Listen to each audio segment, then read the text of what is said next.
어떤 사람이 잠에서 일어나서 시계를 보니 7시 7분 7초를 막 지나는 것이었습니다. 그래서 7이 연속 3번이 겹쳐지는 것을 보고는 오늘 정말 운이 좋은 날인가 보다 하고 생각을 했습니다. 은행에 가서 저금된 돈의 액수를 찍어보니까, 통장을 찍어보니 그 통장 안에 777만 7,777원입니다. 7이 7번 거듭나니 이 사람이 도저히 안 되겠다. 이럴 때는 내가 무엇도 보지 말고 이 돈으로 돈을 다 찾아갖고 경마장에 가서 보지도 말고 7번 말에 돈을 다 몰입을 다 써야 되겠다 해서 돈을 다 찾고 경마장에 가서 7번 말에 그 돈을 777만 777원을 뗐습니다. 결과가 어떻게 됐을까요? 7등이 됐습니다. 어떻습니까? 사람은 누구나 앞날에 대해 이런 막연한 행운을 기대하며 살아가고 있지요.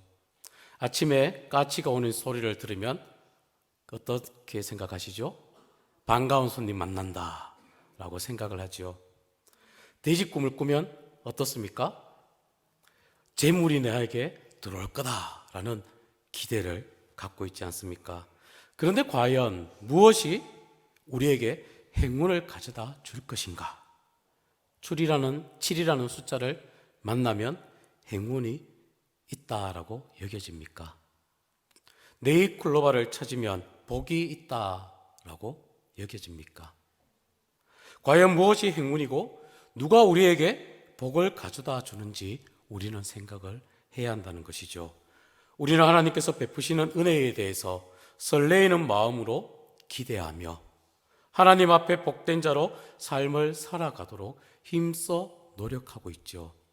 앞서 나의 노래, 나의 간증을 통해서 하나님께서 베푸신 은혜를 우리가 함께 간증을 들을 때에 정말 그 은혜가 나에게도 임하여지기를 간절히 소망하며 나아가고 있지 않습니까? 우리의 신앙은 활기가 있어야 되고 적극적으로 체험적인 하나님의 은혜를 체험하며 기적을 체험하며 나아가는 믿음의 삶을 살아가야 한다는 것입니다. 하나님의 응답과 약속을 우리가 믿기 때문에 우리는 기도를 하고 또 하나님의 은혜를 알기 때문에 하나님 앞에 충성과 헌신을 다짐하지요.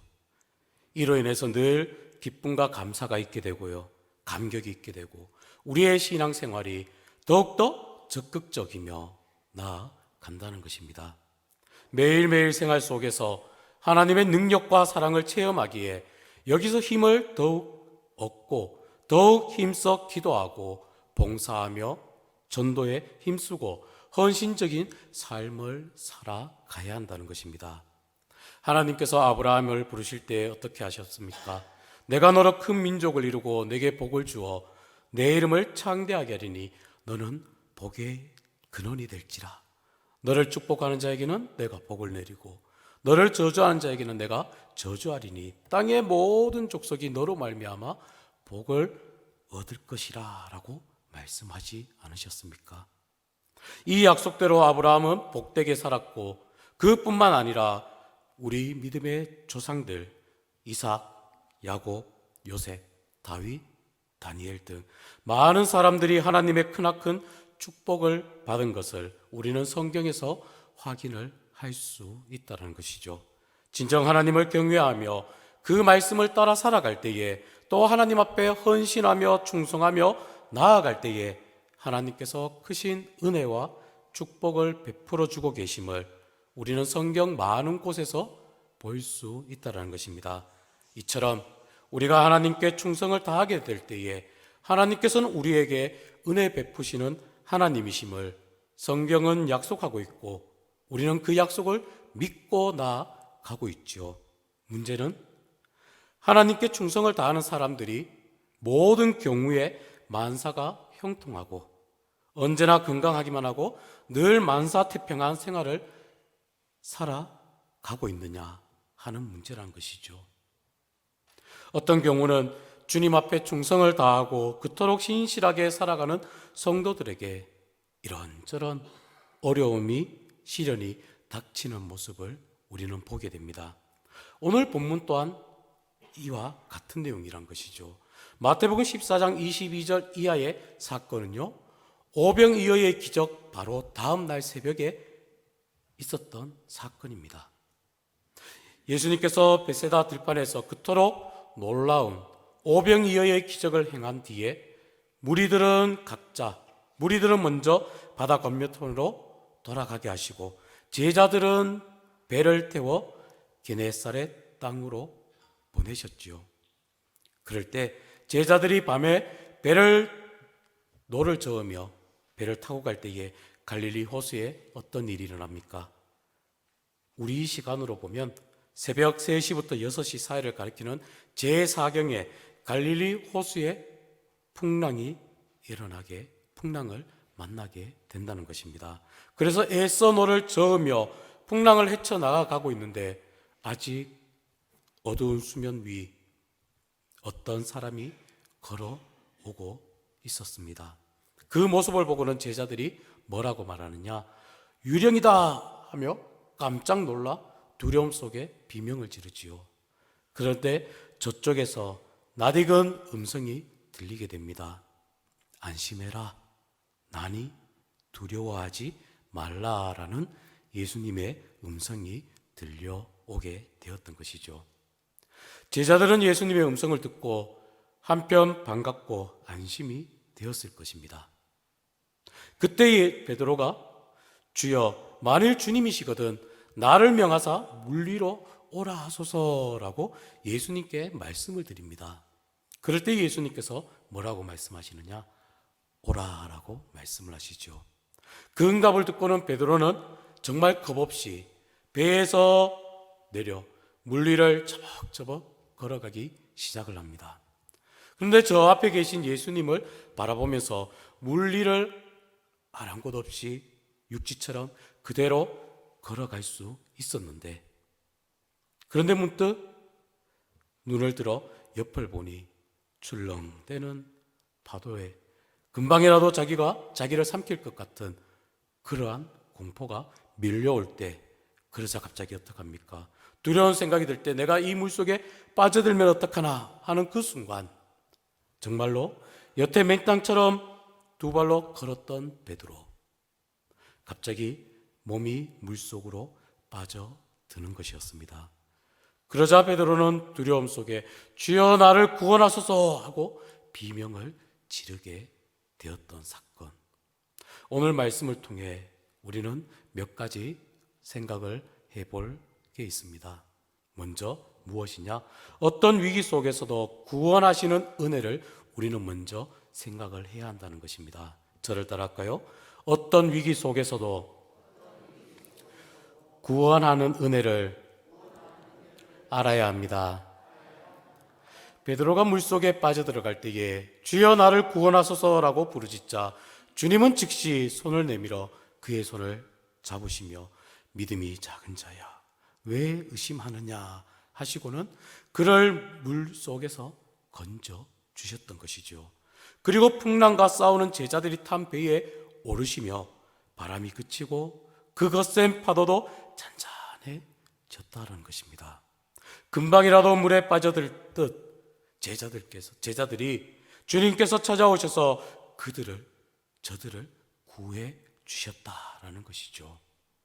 오늘 또 주님은 주님을 위해 헌신하고 주님 앞에 충성을 다한 사람들, 어쩌면 위기와 역경 속에 내버려 두지 않으시고 모든 어려움과 역경, 위기 속에서 그들을 하나님께서 지키시고 보호해 주신다는 사실을 꼭 믿고 기억하며 나아가시는 여러분들 삶이 되시기를 바랍니다. 또 저를 따라할까요? 소원의 폭으로 인도하신다. 오늘 마태복음 14장 34절 오늘 말씀은 아닌데 다음 절을 보면 그들이 건너가 게네사렛 땅에 이르니라고 기록되어 있습니다. 이와 병행되는 구절이요, 요한복음 6장에 보면 이에 기뻐서 배로 영접하니 배는 곧 저희의 가려는 땅에 이르렀더라라고 기록되어 있습니다. 저희의 가려고 하는 희망의 땅에 도달하게 되었던 것이죠. 우리는 주님께서 우리의 소원의 복으로 인도하신다는 것을 우리는 믿음으로 믿고 의지하며 나아가야 한다는 것입니다. 그래서 시편 107편에 이렇게 말합니다. 이에 저희가 그 근심 중에 여호와께 부르짖음에 그 고통에서 인도하여 내시고 광풍을 평정히 하사 물결로 잔잔하게 하시도다. 저희가 평온함을 인하여 기뻐하는 중에 여호와께서 저희를 소원의 항구로 인도하시노도다 라고 시편 107편 28절이야 말씀을 하고 있습니다. 주님께서 우리를 소원의 복으로 인도한다는 사실을 꼭 기억하시길 바랍니다. 마지막 세 번째로 보면 저를 따라할까요? 주를 위해 헌신한 자를 주님 자신을 보여주신다. 주님을 위해 헌신한 자들을 위해서 주님께서는 주님 자신을 하나님께서 보여주신다는 것입니다. 하나님께서는 때로 우리에게 필요하다면 건강도 주시고 또 물질도 주시고 명예도 주십니다. 그러나 그 무엇보다 주님께서는 이런 자들에게 주님 자신을 보여주신다는 것입니다. 보십시오. 낮에 예수님께서 오병이어의 기적을 행하실 때에 어떻습니까? 사람들이 와서 떡이나 먹고 간 사람들은 그 밤 그냥 집에 돌아가서 잠 속에 빠져 있었을 것입니다. 그런데 주님을 위해 헌신했던 제자들에게는 그들 곁에 예수님께서 함께해 주셨다라는 것이죠.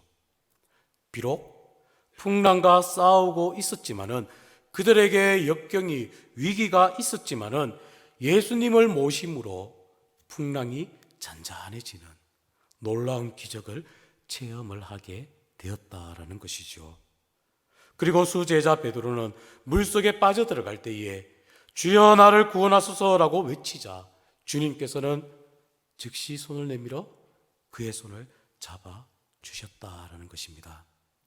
주님을 위해 헌신하고 주님을 위해 희생하시는 그 사람들에게 그들에게 하나님께서 베푸시는 최대의 은혜가 바로 주님께서 이런 사람들에게 헌신한 사람들에게 희생하는 자에게 주님께서 함께 하셔서 그들을 위로하시고 그들의 손을 붙잡아 주신다는 사실, 여러분들 이러한 주님께서 함께 하신다는 주님께서 손잡고 계신다는 그 체험을 여러분들 다 하시길 바랍니다. 주님을 위해 봉사하다가 때로 힘들고 마음이 상해지는 또 상처를 입은 경험이 있을 것입니다. 그때 여러분들 체험하신 것이 무엇입니까? 저도 목회사역 하는 가운데에 때로는 저에게도 힘든 일들이 있었지만 그때에서도 주님께서 나와 함께 하신다는 것을, 저와 함께 하신다는 것을 깨닫고 위로가 되었고 더욱더 힘을 얻어서 목회 현장에 목회 사역을 더 잘 감당하며 나아가고자 힘을 얻은 적도 있었습니다. 사랑하는 여러분, 주님을 위해 헌신하시길 바랍니다. 주님의 나라를 위해 쓰임받는 여러분들 다 되시길 바랍니다.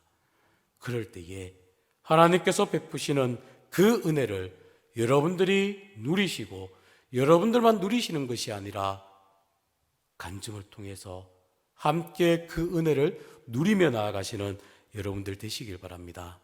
이제 말씀을 맺으려고 합니다.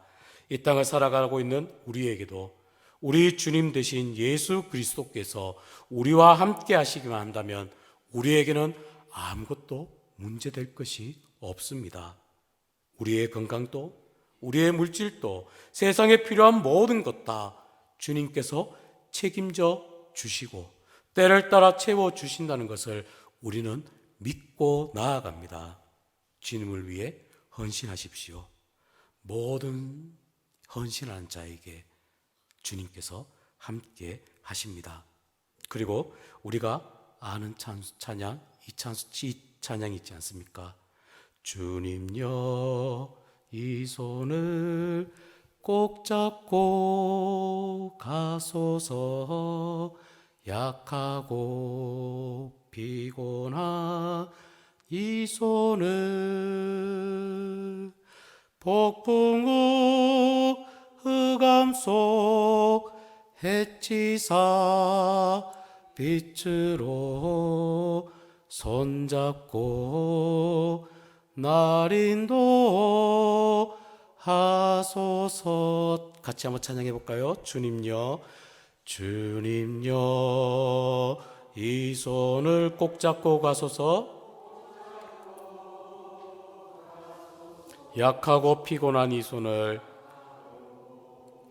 피곤한 이 손을 폭풍우 흑암 속, 폭풍우 흑암 속 해치사 빛으로 손잡고 날 인도하소서.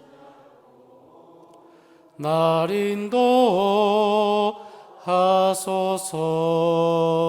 인도하소서.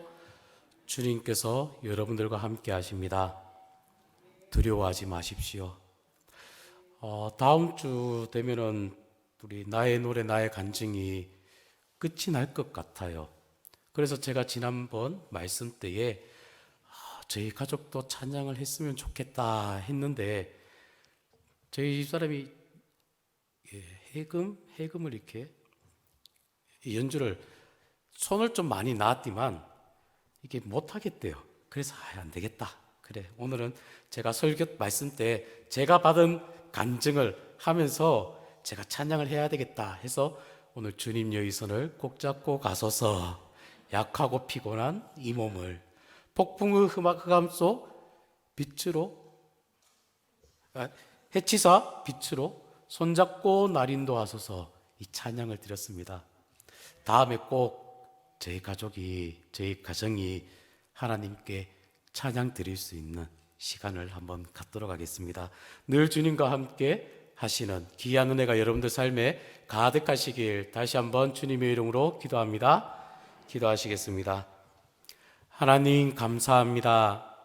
저희들을 사랑하시고 저희들과 함께 하신 그 주님의 은혜 너무나도 감사합니다.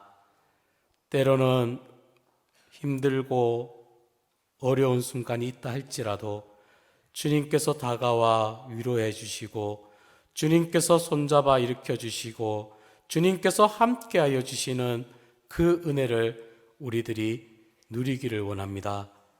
폭풍 속에 물에 빠져들 때에 두려움에 떠는 것이 아니라 주님, 우리의 곁에 오셔서 난이 두려워하지 말라, 우리의 손을 붙잡고 계시는 그 주님을 기억하며 일어나게 하시고 주님과 함께 동행하는 귀한 믿음의 삶을 살아가는 모든 믿음의 권속들 다 되게 은혜를 허락하여 주시옵소서.